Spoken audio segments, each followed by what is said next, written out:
नमस्कार मित्रों, स्वागत है आप सभी का एक बार फिर हमारे चैनल धर्मार्थ ज्ञान गुरु पर। मित्रों, जैसा कि हम सभी जानते हैं, अभी का जो युग चल रहा है उसे कलयुग माना जाता है।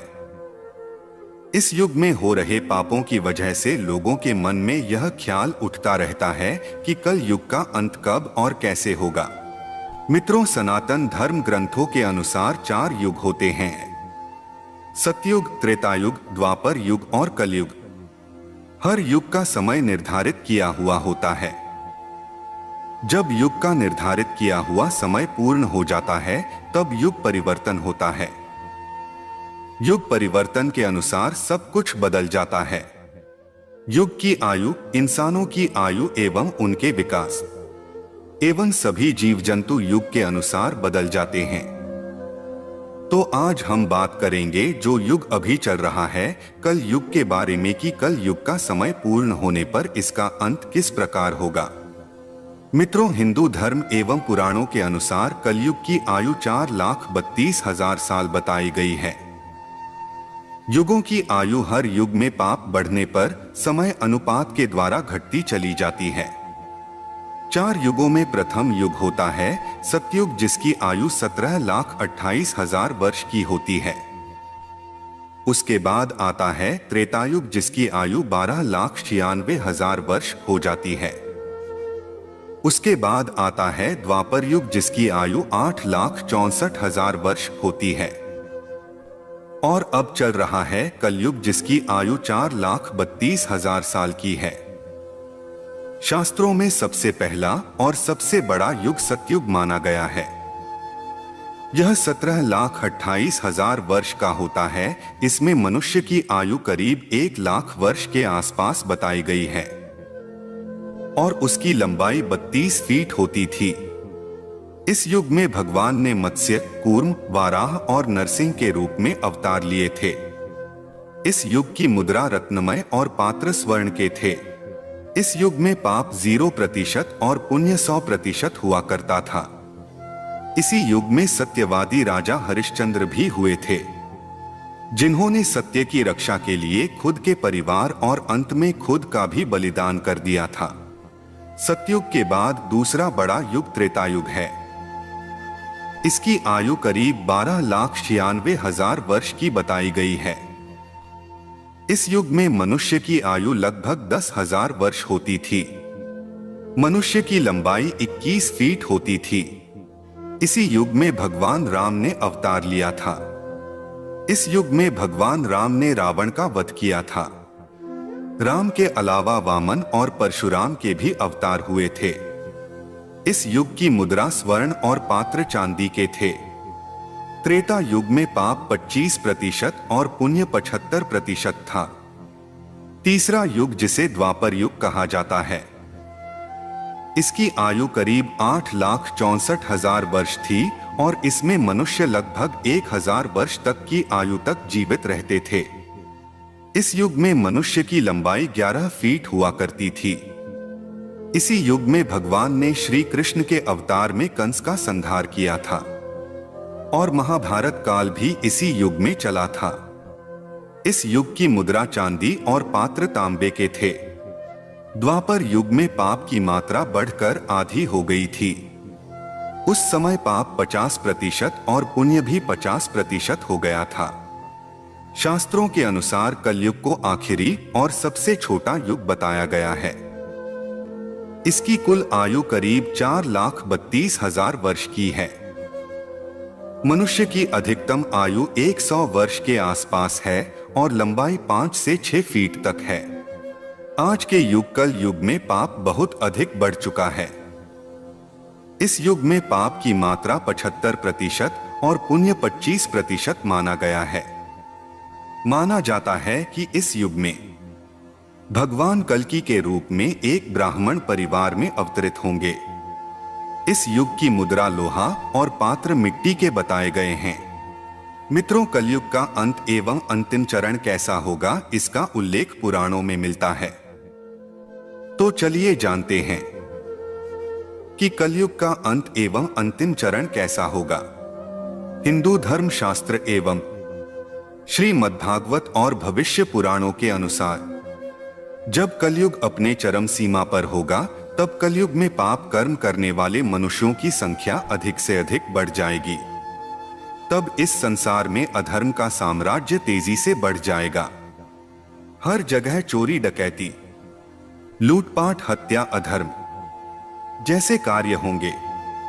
कल युग यानी काला युग, कलह क्लेश का युग, जिस युग में सभी के मन में असंतोष हो, सभी मानसिक रूप से दुखी हो, वह युग कलयुग है। इस युग में धर्म का सिर्फ 1/4 अंश ही रह जाता है। कलयुग का प्रारंभ 3102 ईसा पूर्व हुआ था। श्रीमद् भागवत पुराण और भविष्य पुराण में कल युग के अंत का वर्णन मिलता है। सबसे पहले हम यह जान लेते हैं कि कल युग अभी कितना बाकी है। मित्रों, मनुष्य का एक मास पितरों का एक दिन और रात होता है। मनुष्य का एक वर्ष देवता का एक दिन और रात है। मनुष्य के 30 वर्ष देवता का एक मास होता है। मनुष्य के 360 वर्ष देवता का एक दिव्य वर्ष होता है। मनुष्य के 4,32,000 वर्ष देवताओं के 1200 दिव्य वर्ष अर्थात एक कलयुग होता है। मनुष्य के 8,64,000 वर्ष देवताओं के 2400 दिव्य वर्ष अर्थात एक द्वापर युग होता है। मनुष्य के 12,96,000 वर्ष देवताओं के 3600 दिव्य वर्ष अर्थात एक त्रेता युग होता है। मनुष्य के 17,28,000 वर्ष अर्थात देवताओं के 4800 दिव्य वर्ष अर्थात एक सतयुग होता है। इस मान से कलयुग का काल 4,32,000 साल लंबा चलेगा। अभी कलयुग का प्रथम चरण ही चल रहा है। कलयुग का प्रारंभ 3102 ईसा पूर्व से हुआ था, जब 5 ग्रह मंगल, बुध, शुक्र, बृहस्पति और शनि मेष राशि पर 0 डिग्री पर हो गए थे। इसका मतलब पहले की 3102 वर्ष और अभी 2022 चल रहा है। दोनों को जोड़ दिया जाए तो 5124 वर्ष होगा, अर्थात कलयुग अभी 5124 वर्ष ही बीता है और 4,26,876 वर्ष अभी बाकी है। कलयुग के अंत में समाज हिंसक हो जाएगा। लोग एक दूसरे की संकट में सहायता नहीं करेंगे और इंसान इंसान की हत्या करने में जरा भी नहीं हिचकिचाएंगे। कलयुग के अंत में स्त्रियां अपने पति की इज्जत नहीं करेंगी और पराये मर्दों से संबंध रखेगी। जो बलवान और धनवान होगा उसी का शासन होगा। तब इंसानों की आयु 10 से 20 वर्ष ही रह जाएगी। मनुष्य 16 वर्ष की आयु में ही वृद्ध हो जाएंगे और स्त्रियां 8 से 10 वर्ष की आयु में ही गर्भवती होने लगेंगी। कलयुग के चरम में होने पर चारों वर्णों के लोग शूद्रों के समान हो जाएंगे। उस समय धर्म कर्म का लोभ हो जाएगा। मनुष्य जपर हित नास्तिक वह चोर हो जाएंगे। सभी एक दूसरे को लूटने में रहेंगे। मानवता नष्ट हो जाएगी। जो बलवान होगा उसी का राज रहेगा। जुआ, शराब, परस्त्रीगमन और हिंसा ही धर्म होगा। अपनी प्रशंसा के लिए लोग बड़ी बड़ी बातें बनाएंगे, किंतु समाज में उनकी निंदा नहीं होगी। उस समय सारा जगत म्लेच्छ हो जाएगा, इसमें कोई संक्षेप नहीं। कलयुग में लोग शास्त्रों से विमुख हो जाएंगे। अनैतिक साहित्य ही लोगों की पसंद हो जाएगा।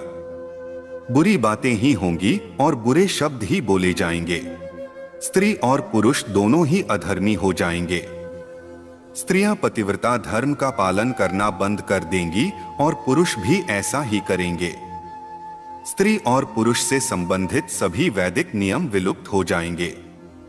जब कलयुग का अंतिम समय आएगा, उस समय मनुष्य की लंबाई 4 से 5 इंच रह जाएगी और धरती का तापमान इतना होगा कि सभी लोग गड्ढे खोदकर रहेंगे। लोग भूख प्यास से मरने लगेंगे और गाय भैंस बकरी की तरह छोटी छोटी हो जाएंगी और दूध देना बंद कर देंगी। पेड़ पौधे फल देना बंद कर देंगे और सूख कर नष्ट हो जाएंगे। पृथ्वी की भूमि के उपजाऊ अंश 5 से 7 फीट अंदर चले जाएंगे। भूमि पर अन्न का दाना ना के बराबर उगेगा। लोग भूख प्यास एवं अकाल से दम तोड़ने लगेंगे। पृथ्वी लोक से सभी देवी देवता विलुप्त होकर अपने लोक चले जाएंगे एवं गंगा सहित सभी भारत की पवित्र नदियां सूखकर स्वर्गलोक चली जाएंगी। जब चारों तरफ अधर्म का साम्राज्य बढ़ जाएगा और लोग भूख से तड़प तड़प के मरने लग जाएंगे। पुराणों के अनुसार तब भगवान विष्णु के 10वें अवतार भगवान कल्कि का जन्म होगा।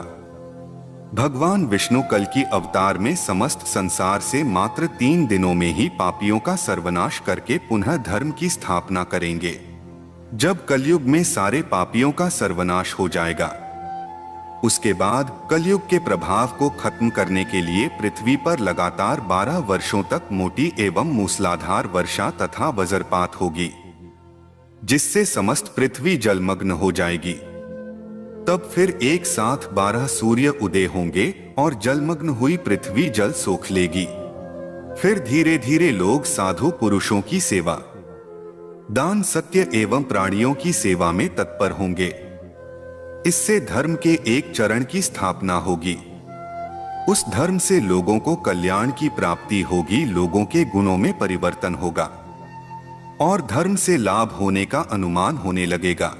श्रेष्ठ क्या है, फिर इस बात पर विचार करने से धर्म ही श्रेष्ठ दिखाई देगा। जिस प्रकार क्रमशः धर्म की हानि हुई थी, उसी प्रकार धीरे धीरे धर्म को वृद्धि प्राप्त होगी और धर्म को पूर्ण तरह से अपना लेने पर लोग सत्य युग देखेंगे। तब फिर इस पृथ्वी पर नई भूमि और नए युग का निर्माण होगा, जो सत्युग के नाम से जाना जाएगा। तब इस संसार में फिर से जीवन यापन संभव होगा। मित्रों, उम्मीद करता हूं इस वीडियो से कल युग के अंत के बारे में थोड़ा ज्ञान तो अवश्य मिला होगा। मित्रों, वीडियो को लाइक अवश्य करें और ऐसी ही ज्ञानवर्धक वीडियोस देखने के लिए हमारे चैनल को सब्सक्राइब करना ना भूलें। धन्यवाद।